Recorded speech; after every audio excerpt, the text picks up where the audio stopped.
Okay, so we are recording on the OBS Studio software using the Sony A7 III camera. Right now, I'm using a microphone. It's actually a lavalier right here that's actually attached to my iPhone right now. Uh, right here. I don't know if you guys can see it. Yeah. So we're gonna test this one, and right now we're testing this lavalier, which is actually this right here.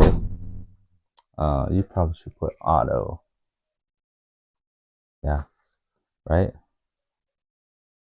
Right here. And so right now we're using this. Right. So right here. So this is how it sounds like, and so that's how my lavalier mic sounds right now. Now I'm gonna turn this off and use my regular phone um, microphone. See how that sounds like. Okay, so this is now on the just a regular iPhone 12 Pro microphone. See how that sounds like. And then now we're gonna switch over to the H6 Zoom H6 microphone. Okay, now we are on the Zoom H6 microphone. This is how it sounds like.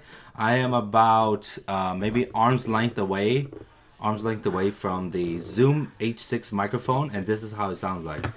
Now we're gonna switch over to the Logi Webcam C920e, which is right here. It's about arm's length away as well, and using its microphone. Now this is the Logi Webcam C920e microphone. This is how it sounds like. And that's the end of the test for today. So thank you very much.